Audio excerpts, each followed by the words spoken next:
Oh, perfect. All right, everyone. Well, first and foremost, I appreciate all of you jumping on the call today. I know there's a lot of traveling, vacation, summertime, kids home from school activities that you could be doing, but instead you're choosing today at 12 on a Tuesday to talk about FHA and VA appraisals. One of the reasons that I am even doing this presentation, because I've talked about FHA and VA appraisals in the past at some of my previous calls, is I didn't touch on it very in depth. It was more so an appraisal focused session. And I had a specific agent from North Group reach out to me and ask me to do this. They had actually come across a scenario that was relatively specific, pretty unique, not something that would be super common, but definitely a scenario nevertheless that brought me into this topic here today. So I always open up for questions and answers at the end of the call. However, if there is any questions as I'm going through that you feel like you want to touch on real quick, definitely don't hesitate to chime in. But without further ado, we're going to get started here. So, as I said, today's meeting subject came straight from one of our agents, and what they basically said is that the appraisal got held up because a home sat too close to the railroad tracks.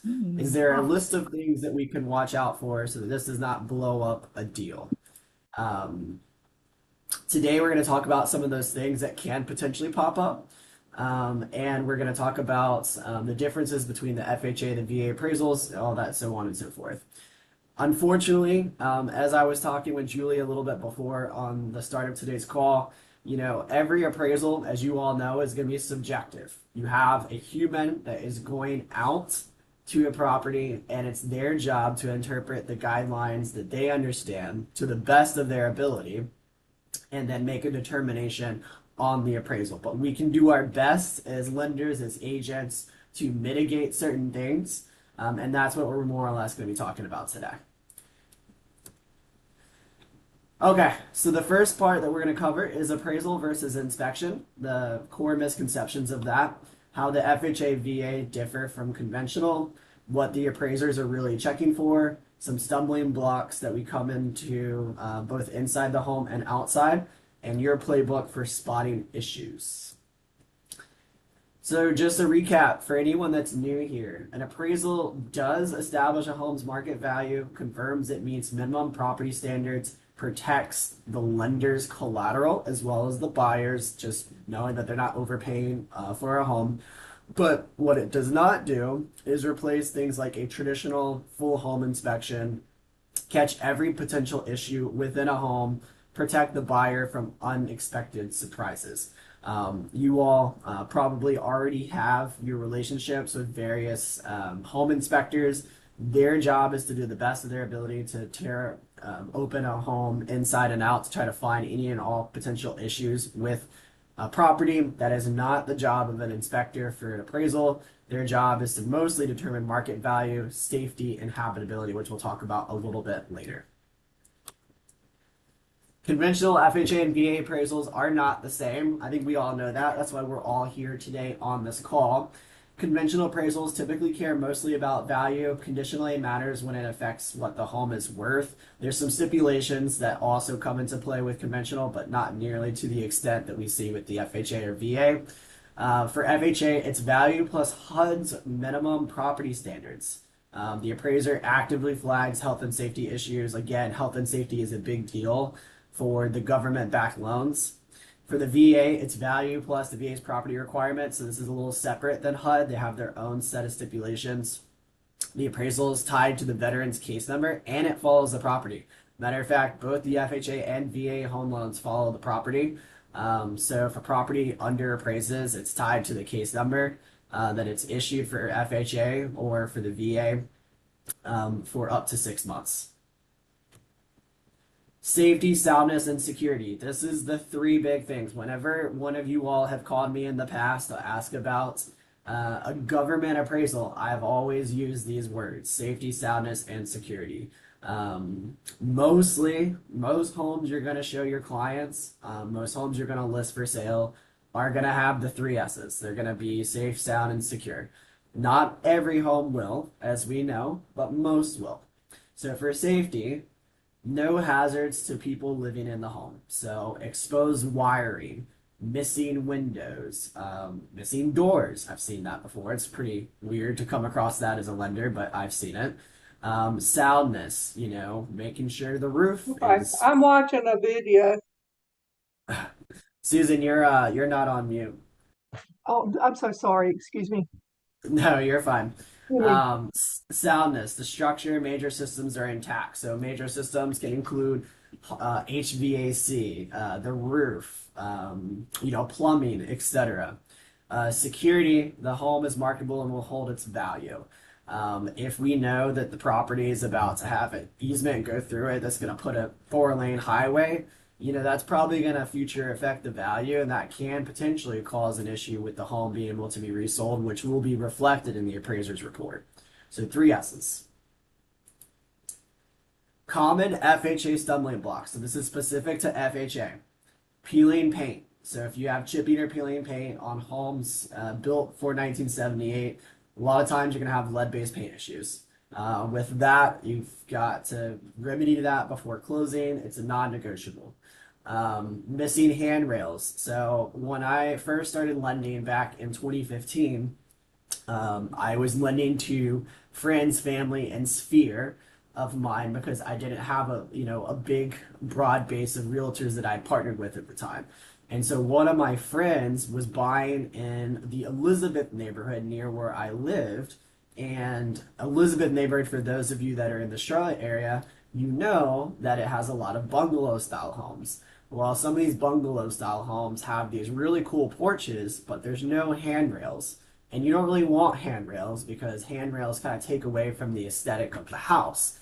It's not a significant drop, but FHA stipulates that if the drop is, I think, three or more steps, you have to have a handrail. This was more.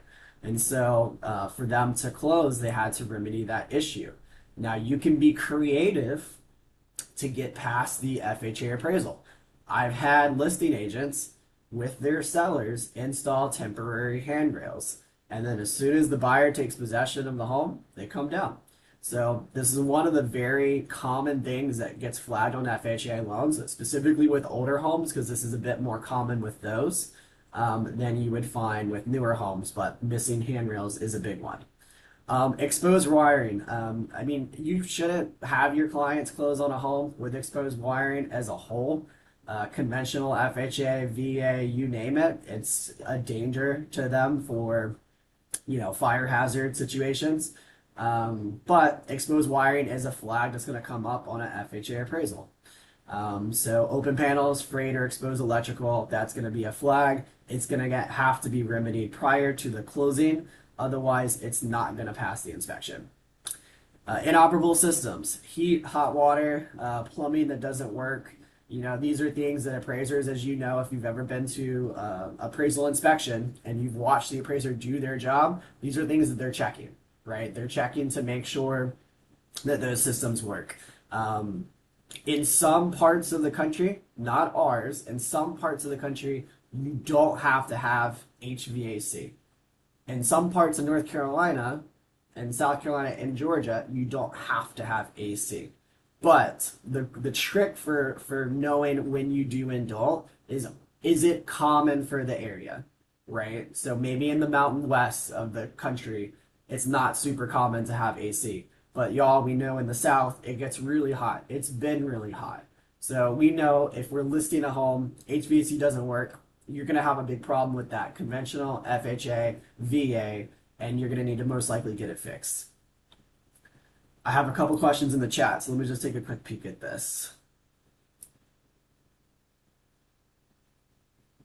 So Susan says, I had a home that had three front steps, not counting the top porch, and it passed without the handrail for FHA. So, going back to it, I think the rule of thumb is more than three. So I think you might have just found yourself underneath that. But also going back to what I mentioned in the beginning of this call, it can be subjective. So this is the challenge that we have when we're trying to advise you all on what to look out for. You can have an appraiser that just missed it. They just, for some reason, they didn't count correctly. or they just didn't think about it, so on and so forth. And so, these are the situations that can pop up. So when you're listing, you don't necessarily always have to have everything in tip top shape per se, but you do have to know that something may pop up, and if you advise your sellers, if it does, it might need to be reconciled, then I think everyone's okay because you planted the seed up front. And then for your buyers agents, you can advise your buyers the same way. Hey, this might pop up during inspection. We'll work with the seller side, and you all can communicate with the seller side ahead of time to figure out ways to mitigate. Um, Susan also asked about the proximity to Duke Energy towers behind the house. We're going to get to that in a second. And Valerie, you asked for a copy of the slides. We'll be sending the slides for sure. And then Julie, you specified the actual requirement in South Carolina. It should be noted that each state does have its own very specific requirements that the programs may not that the programs will defer to if there is a state requirement. So, I know some of you Yeah. have two state licenses and some of y'all just work in one state. I unfortunately have to work in quite a few. So it is a little bit hard always to remember the specific measurements, but it will always defer to your state's guidelines if there is a guideline on such a thing. Um, Yeah, Ian, I wanted to tell you this was really unusual, but this is a lakefront community, and most people don't want to have railings so they can enjoy a prettier sweeping view both from the front and the back. But the appraisal was flagged for safety issues and required railings enclosing the entire porch in the front and the back, and putting handrails going down the stairs. But we measured one side of the porch was 30 inches and didn't require anything. The other side of the porch was 31 and 32 inches. So in order to pass, they had to put only half of the railings up and one side going down the stairs, but the other side didn't need it for a 1 inch difference. And I just thought, how ridiculous is this? One person could fall off one side and not the other. But based on these standards, we could get away with only doing half. And so I just found that to be kind of insane. No, for sure. And I have to say, I'm pretty confident that you got a very stickler appraiser that went and saw that property because I just feel like most appraisers are going to give it a little bit of leeway if it's that close. Um, so that's just super unfortunate. I will tell you all, and you know, as far as getting through handrails, because as I said, this is a very common one with older homes. It doesn't have to be an old home, but just older homes in general have a lot of porches, right? Down here in the South, I've had the temporary installations done many, many times to fix it. Like we're talking a Lowe's trip from the seller and the listing agent and maybe a friend that's a little handy, getting some lumber, putting it up, and calling it a day. It's not up to the appraiser to determine what is a good handrail, what isn't. As long as it's sturdy and installed, that's a handrail. That's a railing. And like I said, your sellers, your buyers, they can take it down, at the end of the transaction to keep the aesthetic of the home, which I'm sure all of our sellers, buyers would prefer. No one wants to put up if it doesn't already have a railing system, there's more than likely a reason for it. Going back to some stumbling blocks, we are starting to encounter roof ages near end of life situations. Now, I have not personally seen it come across my desk, to be honest, but I have heard in the rumor mill that some FHA appraisers are notating if they can tell that the roof is old. Sometimes they can condition for a roof inspection. If it is at the end of life, they can technically make it subject to. Now, I think the barrier to get to the point where it's subject to would mean that there would need to be a profound issue with the roof that's affecting, again, one of our three S's. Um, to get to that point, but I have heard rumors that this is becoming more common. And I think we've all seen this on the insurance side. And I had an insurance broker a couple of weeks back, talk about roof ages causing a lot of premium increases as well. And I think a lot of that's because some of these are being required to be installed. just for transacting the home. Some obvious stuff going back to what I mentioned before: safety hazards, broken windows. If you've got like a trap style house, one that's had an unfortunate past, you might have some situations like this, or just abandoned homes as a whole. These are not going to transact within that condition. Trip hazards, if there's, janky things sticking out, like on staircases or whatever, that'll get flagged. No smoke detectors. Guys, that's an easy one when you're listing a home. If you don't see smoke detectors, you ask the sellers, they don't have any. Quick trip to Lowe's can save you guys from having to eat an additional inspection cost. Some appraisers are nice, and if you don't have them, they'll take pictures of you proving that you've installed them. Some are going to require an additional inspection. So save yourself or the buyers that additional cost. Make sure there's smoke detectors in the home. Okay, going back for red flags. Peeling or chipping paint. We've talked about that. Handrails, stairs, elevated porches and decks. Broken, missing windows, bedrooms with no safe egress. This is a pretty rare one. We don't have a lot of like subterranean homes in our neck of the woods. So, typically you have a safe egress situation, but homes that have unique features which prevent an egress from one of the bedrooms can become an issue. We've talked about trip hazards, uneven walkways, exposed or frayed wiring, open electrical panels, missing or inoperable CO detectors, unprotected or empty in-ground pools. This is one we haven't talked about. The empty in-ground pool needs to be covered. You guys, if you have any listings that have pools, you got to make sure that there's not safety issue with someone walking around when you're even listing the property. And then, of course, you're going to have this potentially pop up if it doesn't have any protections, no fences, no cover, etc. when you go for an inspection. Is that the same Um, for an elevated above ground pool? Elevated above ground pools have a different set of stipulations, and it's very subjective. I think most are going to want some level of cover, most appraisers. But I think because of the elevation, it can sometimes get leeway. I've seen countless times the empty in-ground pool pop up. I don't think I've ever had one come across my desk with an above-ground pool. Um, but again, it's going to be subjective to the appraiser's feeling of safety and habitability. So Water if the pool damage. is empty, I'm sorry, if the pool is Yeah, you're fine. empty, do they want to see that it's then filled up and it's working? They just don't like the fact that it's emptied. I know a lot of people will empty the pool before winter time to winterize it. They How to, prefer they prefer a cover for empty pools, just because they don't want people to fall in and get hurt. oh, okay. A filled pool, it typically does not come under the same constraints, although a filled pool has another set of issues where you can sometimes have issues with how secure the pool is. So how easy it is for pets, kids, etc., to wander into it. So you'll see a lot of requirements for some sort of fencing, but again, the main thing that this is talking about is in-ground pools with being empty specifically. Okay. Thank you. Yeah. Now, water damage is a big one, guys, because water damage means that there could be mold and other stuff. So if you see ceiling or wall stains, visible water damage, this can pop up on any appraisal, conventional FHA, VA.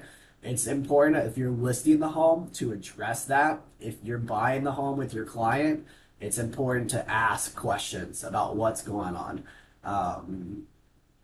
The FHA appraisers are going to specifically require there to be, some sort of inspection on this to see if there's mold. Um, the VA, it's hit or miss. Again, it's going to be subjective. Conventional, you can get away with showing that there's wall stains, but if it's bad or if the appraiser specifically thinks there might be a mold issue, they can condition for it. So water is kind of bad across the board. So if you see it, it's something that you might want to flag. Do This is they not carry the moisture meters to test it to see whether it's active? Or if somebody says, oh, that's from a past thing, it was 10 years ago and the roof was replaced back then, it's not, it's not wet and blah, blah, blah, which is what I hear most of the time. A home inspector will carry the moisture meter and will test it. And sometimes they'll even have FLIR cameras to Yep. check to see whether they can, detect any water inside. What does the appraiser do compared to the inspector? So the appraiser is not supposed to be measuring moisture. They are Okay. not supposed to take measurements of that. However, some appraisers go outside the lines. And these are appraisers that we don't want to work with. We want to stick with appraisers that work within the guidance of what they're supposed to do. But I have heard, I have not encountered this, but I have heard of appraisers going above and beyond, and they will take notes of these things with specific equipment and then flag it for additional A, repairs, and B, inspection. Most of the time when water pops up, they're asking for an inspection to be sent to them. So from, your home inspector to send them the what they found, and then based on what they read, they'll either remove the subject to or they'll condition for a repair. But water damage as a whole, guys, is you wanna take a look at that. This is not legal advice, but a lot of listing agents are just going to paint over it. Um, that's just what happens. So take that for what it's worth. Mold or other evidence of moisture intrusion. So this goes onto that same bullet. If there's visible mold, you're gonna have a big problem with any loan. So if you see it, it needs to be addressed. Active roof leaks or a roof near the end of its life. So, again, the roof can become an issue. If it has a hole in it, no matter what loan you have, you're going to have an issue. End of life is more specific to the FHA loan, as I'm hearing right now in the mortgage lending space. Foundation cracks, settlement issues, structural movement in the property. Foundation cracks are going to be a flag. You're going to have to get a foundation inspection for an FHA property. If there's settlement issues, uneven property, that's going to flag something. It's going to have to be inspected by an engineer, most likely. Any structural movement. Again, these are all big flags. It's not always something that the appraiser is going to be able to see and tell. If they see it, they're going to flag it. If they don't, then they won't. So this one, if you're listing, it's hard to say up front if you're going to run into an issue or not. If you can easily feel it, like we're talking about settlement of the floor and the structural movement of the home, if you can feel it when you're walking, most likely the appraiser is going to find it. If there's a very obscure foundation crack, I probably wouldn't worry too much about it. They're not going to walk around the entire property with a magnifying glass looking at every nook and cranny. But if they do see it, they may flag it. If it's something that can be rectified, ahead of time, it's not a big deal. I would go ahead and recommend your sellers to just go ahead and take care of it. But, that's a conversation you guys can have with them. Is there a certain size crack that they will look past, less than a quarter inch of lift or whatever? Almost every garage has some sort of cracking and mostly minor. Sometimes it's tree roots that are affecting a certain percentage of lift. Is there any kind of guideline for that or? I think it's more of an eye test, Julie. Okay. Does it meet the eye test? Does it look like it's a massive foundation potential issue? What is the crack? Is it surface level? Is it deep? If they do see it, they're going to look at it pretty intently and make a decision from there. A lot of times, what they'll do is, again, they're going to condition for an inspection, and pending the inspection, they'll either make it subject to repairs or not. Um, so it's hard to say to give you a concrete answer on that, specifically because it's going to be an eye test situation. Standing water or grading that drains towards the home.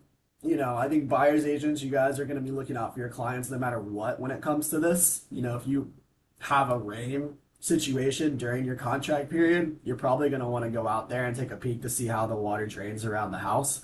On my most recent purchase, I have a home that has a lot of elevation change, and that was something I was very concerned about because it's kind of terraced. Okay. And because it's terrace, I just wasn't sure how the drainage was going to work. And so we got very lucky while we were under contract and we're able to get a pretty good storm in and it passed the tests for me. Like I didn't see any standing water or anything but like that. But if you do know that there's standing water or gradient that drains towards the home, especially if the appraiser happens to be going out around the time of a storm, this could potentially cause an issue. Listing agents, there's not much you can really do here. I mean, there's obviously some mitigation work that you can do, but this is not something that you can say yay or nay is going to come up as an issue while you're listing the property. It's if the appraiser sees standing water or sees evidence that standing water has affected a home, this is where they can potentially flag it. Um, I've only seen this come up once in my 11 years in this business on my appraisals, so it's not a super common one, but it is one that does happen every once in a while. Um, Again, going back to heat HVAC stuff, no working heat source, water heater, or plumbing. Check to make sure the water's running, make sure the toilets are doing their job, make sure the heat can turn on. They're gonna look at that. Wood rot or active wood destroying insect damage. They're not going underneath every nook and cranny of how the appraisers are not going to go into the crawl space and look at every potential issue of insect damage, right? But if they're walking around the home doing their inspection, which we all know it does not take them a long time, and they see visible issues, then they will flag it. And wood rot is a very common one. You see it a lot on siding. Some decking gets flagged. Not as common, but they're more so focused on the home. The decking becomes an issue if it's a safety issue, like the decking could collapse because of the wood rot, so on and so forth. But this is an issue. Jeremy Welsh asked, "What if the home is missing a stove?" Jeremy, can you clarify if this stove is for the heat source or is this for cooking? Because there's both. Cooking, um, yeah, you're gonna need to have like a working kitchen. The basics need to be there. Some form of cooktop. You've got to have a sink. I don't think that anyone requires a fridge. I think that's all subjective to the deal. Not subjective, that's just negotiated within the deal or not. So you should have a stove and a sink. Cabinetry needs to be in place too. You can't have no cabinetry. If it's shelves, that works as well. Okay, so let's talk about VA. Termite reports. So North South Carolina, Georgia, Florida. Um, as long as I didn't miss any updates from anyone in the states, still all require termite reports. The veteran is allowed to pay, but it's still negotiated as part of the contract. Working essentials, safe heat, clean water, working systems, year-round road access. We're going to come up and talk about road access here in a little bit because that's actually something that pops up every once in a while. Tidewater process. So if you guys ever do an appraisal with VA and it comes in low, there's what's called tidewater. So basically, we get a heads up that it's going to come in low, and we've invoked tidewater. This gives us an opportunity to send the appraiser comps before they release the report. Um, I think the terminology tidewater is always interesting, but this once they submit their report, they're not changing the value. So during tidewater, this is when we need to send them additional comps, things that we can maybe get them to improve the valuation. Today was not so much a valuation call as it is things to look out for. But if you do have a VA home loan and we do have a low appraisal, this is the process to renegotiate that valuation. It's important to note that the VA loan appraisal does follow the property to the next VA buyer. So if you have a VA listing or a listing that is being offered to a veteran and they back out, and another veteran is likely to be the one that's also going to make an offer on that home, that's going to have the same valuation as it did with the veteran before them. The only time that this would be removed is if they switch programs to an FHA or a conventional loan. Some of the red flags for the VA, similar to FHA, peeling paint, lead-based paint. Missing handrails, elevated staircases or stairways on elevated porches, broken windows, no safe egress, exposed hazardous electrical wiring, wood destroyed insect damage or infestation, visible water damage, mold, inadequate unsafe heat, space heaters cannot be the main source, inoperable HVAC, plumbing issues, roof leaks, foundation or structural problems, contaminated or inadequate water, or a failing septic, no safe year-round road access to the property, unsafe or unprotected swimming pool. Almost no different in terms of the red flags as the FHA. In general, the government programs are all relatively similar to how they look at the nose. It's very similar in terms of the nose. There is a couple nuances, but things that are hard nose or hard issues are very similar across the board. Um, Susan asked, "What if there's an older shed or detached garage that's not in the greatest shape? Is it the house that they're focused on?" In my experience, they usually do not care too much about the shed or detached garage. Um, if it's a severe safety issue, that can sometimes come up. But usually they're just mainly focused on the main structure of the home and anything connected to it. So going back to like decking and things, like that's connected to the home. But usually you're okay with older sheds and detached garages. I've had in the past been able to finance homes that had like a secondary structure on the property that was uninhabitable. And we were able to get them to completely focus on the main structure.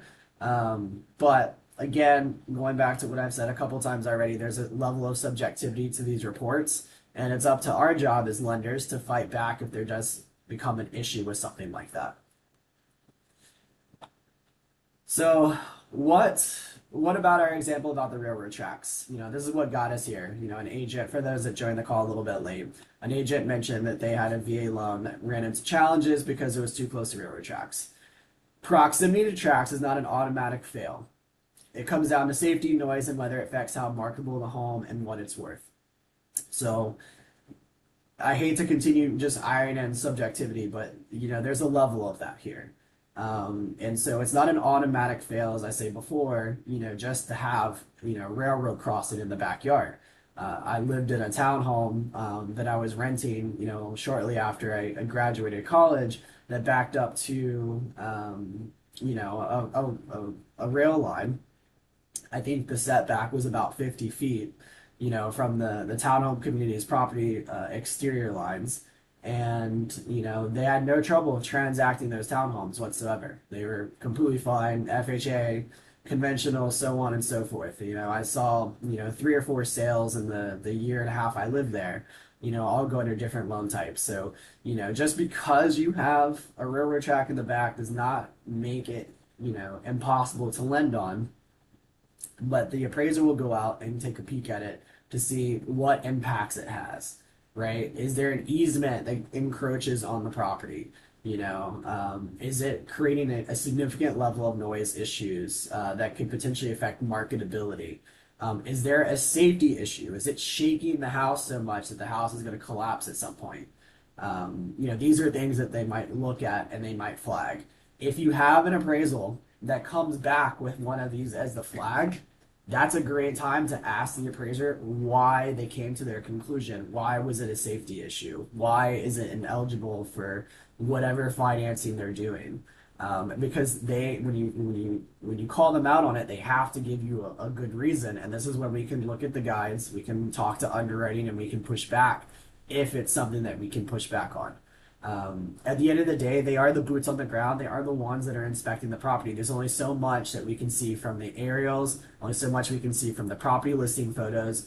You all are the eyes and ears. And so if you feel when you're showing a property like it could be an issue, I've always told agents in the past, take some pictures for me, take a video, maybe let's do a FaceTime, let's take a peek at it and see what's what. And then if it's something that I can't make a determination on, then I talk to my team, my underwriters, and ask, hey, do you think this is going to come up? More often than not, almost always we're in a spot where we're correct on that. There's sometimes some surprises, but it's pretty rare. Let's see. Susan also asked regarding a Duke tower behind a house. I heard that if a tower could fall on the house, that was an issue, but not sure. Yeah, so power towers, power lines, easements can all raise questions. Um, I don't think necessarily that being adjacent to a tower is going to disqualify, but I do believe that if it encroaches on your property line, I do think that's going to be an issue, specifically because it affects marketability and there is a level of safety issues. But I don't think it's an automatic disqualifier. And I think going back to the words that I've used too many times in this call, there's going to be an element of subjectivity. I think of all the programs that you're going to have the most problems with, that's probably going to be the FHA one. Um, but it really is going to depend on the actual distance and the easement structure of the tower and how that goes into the property. Um, One of the things that is pretty interesting is private road access. So in the past, this has been a common issue that's popped up. A lot of veterans like to live in rural areas. Rural areas tend to have a lot of private roads. Um, they require an easement, but they don't require a private road maintenance agreement. This is actually a big win. FHA does, so you're ineligible for financing if there's no private road maintenance agreement. And in a lot of these rural communities that just have these dirt roads that connect like 20 houses, nobody has interest in working with one another to make one, right? There's the easement that gives everyone the right to access the road, but there's no maintenance agreement. And that could be an issue for FHA financing, not one for VA. So this is actually a really cool little tidbit here. I actually had this pop up not that long ago. It was about 3 or 4 months ago. I had a client looking to make an offer on a home that was off a dirt road. Unfortunately, he was not a veteran, and he was going to go V or FHA or conventional, but neither allowed it without the maintenance agreement. So that was a little bit unfortunate. He couldn't offer on that home, but that's one to keep an eye out for. And then well and septic, you've got to have a certain level of setback. These numbers may differ from state to state, but when I was doing my research, 50 feet from the tank, 100 feet from the drain field, and 10 feet from the line. Well and septic distances can be important. When you have one, it's good to, especially for you listing agents, ask the sellers if they know this information. If not, you might want to go ahead and get a septic inspection because, it's going to be asked for anyways. And that way you can mitigate any issues up front.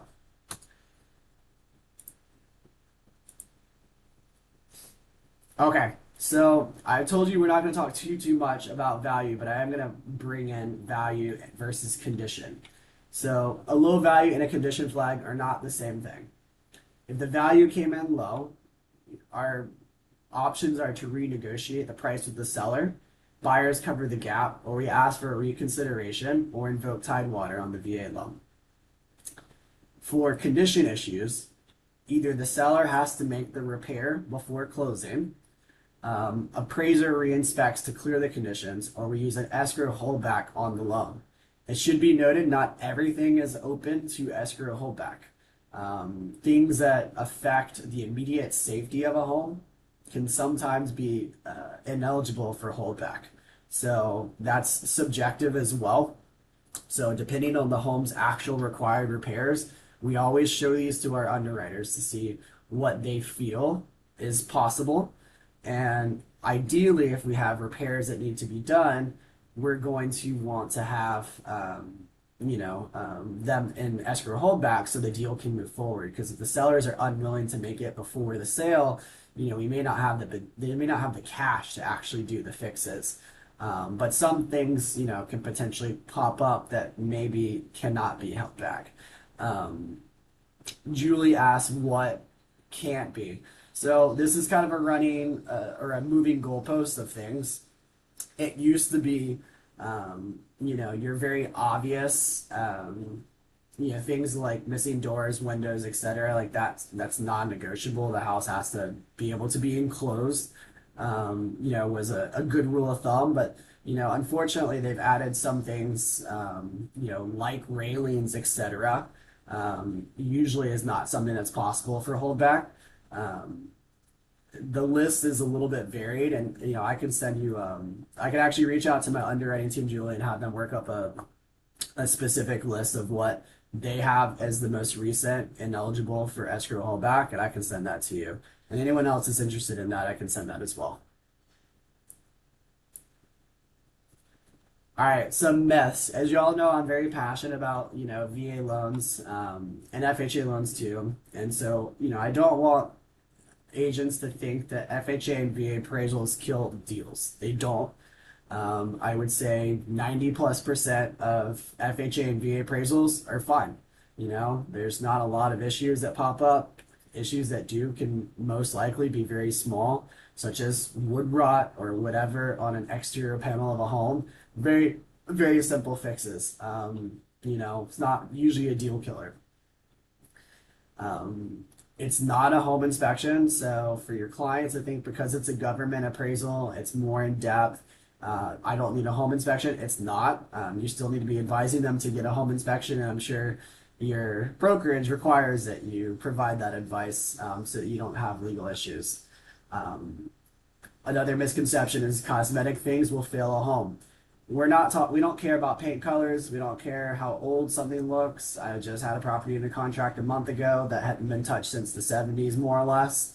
Bathroom was still functional, kitchen was still functional, doors, windows, everything was there. Home was safe and habitable, just had some shag carpet and probably one of the most unique setups that I've seen in a while on an appraisal report, but doesn't mean that it isn't eligible for any form of financing. It was completely fine. It was an FHA home loan, and the appraiser had nothing to say about it. Um, a low value means starting over. It's very important to remember we can renegotiate, appraisals, or I'm sorry, purchase contracts, and we can push back on the appraisers. I would say in my career, I have probably a 40% success rate in getting a appraisal valuation higher. I know that's less than 50%, but that's still a pretty good percentage.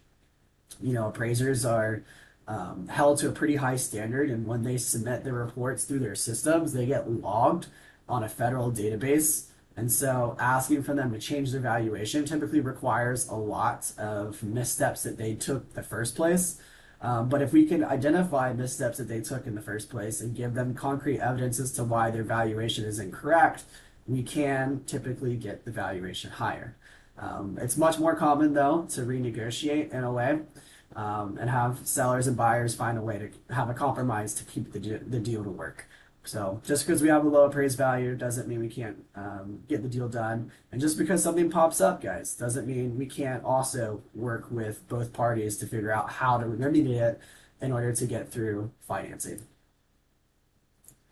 So your playbook is essentially eyeball the obvious when you're showing. If you see peeling paint, handrails, exposed wiring, tired roofs, safety issues, all the things that we talked about, it's maybe a good time to reach out and, ask me my thoughts. Send me a picture. Like I said, I don't mind, getting pictures from listings and looking at them and kind of seeing what I think. And for you listing agents, this is a good time to plant the seeds to your sellers. Hey, you can fix this now, or this might come up during the process, and figure out what they want to do with it. A lot of y'all are going to want the property to be in good condition, for listing anyways, in this market right now more than ever.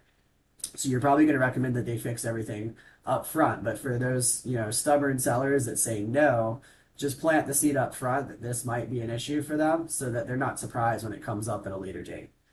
Um, yeah, so if you've got a property that has well and septic or road access or some sort of easement situation, ask the seller what they know about it. If they don't know anything, ask them if they have any records from when they purchased the home and take a peek at it. And if you can find out some information, that might be helpful in mitigating some issues or being able to at least answer questions from the buyer's agent, this could all be, a nice ticket for success. And if there's no maintenance agreement on the road, that could be something that you can identify early and maybe think about what type of financing you're going to accept as a listing agent. Because not all financing is going to be able to do that, as we talked about.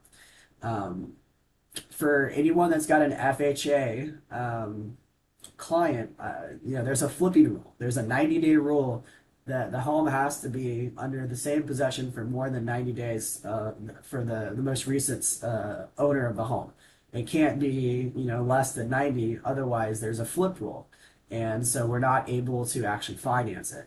So we had a lot of issues during COVID with this, where you had there's companies that would come in, buy properties, and then they would immediately list it with some very minor cosmetic improvements. And basically, FHA didn't want to have anything to do with this. And of course, we weren't able to finance those homes outside of the 90-day window. And as Susan puts out, this is being reviewed, and it is. I have a feeling that they're going to do away with it. However, I'm not so sure. If I'm a betting man, I'm saying yes, but I'm not entirely sure that that's going to be a thing. And this is specifically for Julie. This is specifically for FHA. VA does not have this rule, although there is a level of subjectivity that the underwriter can look at. So if the property was sold most recently for 300 and now it's being sold for 400, they can be like, well, what the hell? This was bought and sold within the last 100 days. How come it has $100,000 of extra price? These types of things can be flagged no matter what type of loan, and sometimes require additional paperwork or additional appraisal or something like that. But specifically, the flip rule is just a simple ownership timeline of 90 days or less is ineligible for FHA financing, at least as of now. Going back to buyers and sellers, set your expectations up front. So when we issue a pre-approval letter for FHA or VA, when you get this, that's a time for us to maybe have a conversation and talk about the types of homes that the client's flagging on their portal. If you're seeing them flag a bunch of homes that look like they have issues, let's talk about that. And if you go to a listing, as I said, that you're just not sure, take pictures, send them over. I'll take a peek at it. If I don't know, I'll ask my team with underwriting and see what their thoughts are before you make an offer. We don't want to have any surprises pop up just because of an assumption. So, encouraging the communication to be open is big. And as I said, loop me in before the offer. That way we can figure it out.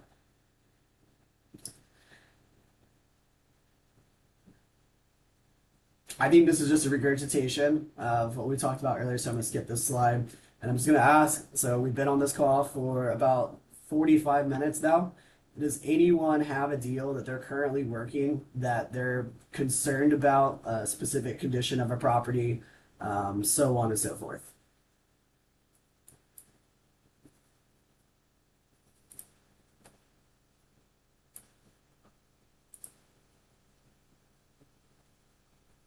Okay, so no property conditions. So let me see. I think I missed a couple. Julie asks, how often do you request for reconsideration value change? I've never seen them change their value. Again, Julie, I've seen properties, about 40% of reconsiderations I've asked for have been altered. And the main thing is I typically don't ask for a reconsideration with my agents unless they can give me actual comps. So if there's no comps to add to the equation, or there's no material issues that we saw with the appraisal, there's no point in going back to the appraiser because they're not going to consider it if you're not giving them new comps. And material issues are, square footage counts that are incorrect, bedroom counts that are incorrect, adjustments that they've done for things like porches, garages, those types of things. You can go back and argue, based on the current marketability of those items, the valuation that is determined from that. So, the reason that I've had a pretty substantial success with it is I'm pretty good about making sure that we're actually arguing something that has merit versus just throwing something at a wall. Because that's not helpful and it just takes time away from renegotiation during due diligence, which, it's crucial time to make sure a buyer doesn't walk away from the deal.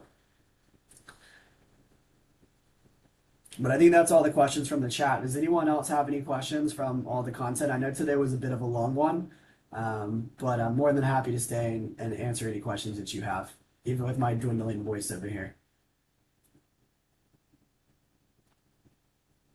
You're welcome, Susan. I appreciate you jumping on today.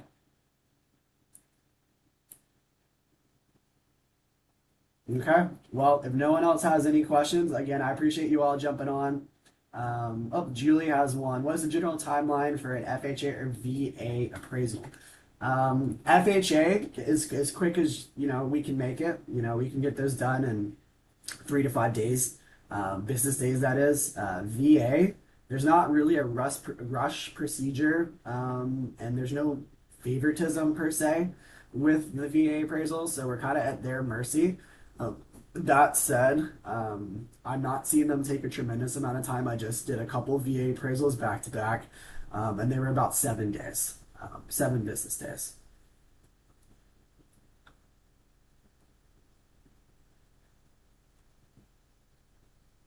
All right. Well, I think. Oh, there's another one. So it's processing still running 30 days for both.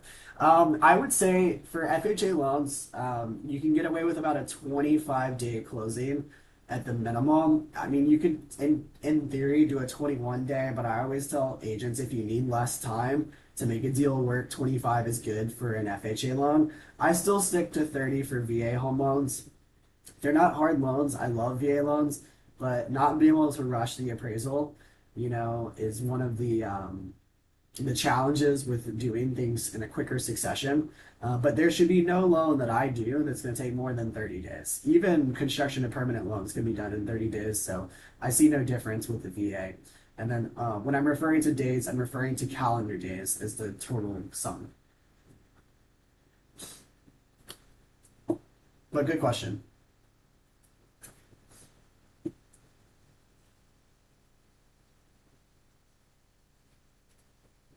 All right, before I sign off, any more questions that any of y'all have? You're very welcome, Julie. I appreciate you jumping on. Lisa, Carified, Valerie, Tanshe, appreciate all of y'all being here and everyone that was here before. I am going to save this recording and upload it to the NG portal, or the NG Facebook, I should say. So if you want to rewatch it at a later date, it'll be there. And as always, you can contact me if you have any questions specifically, that I did not cover. I'm more than happy to discuss those. But I hope all of y'all have a good rest of your Tuesday and look forward to seeing y'all on the next one. Bye bye.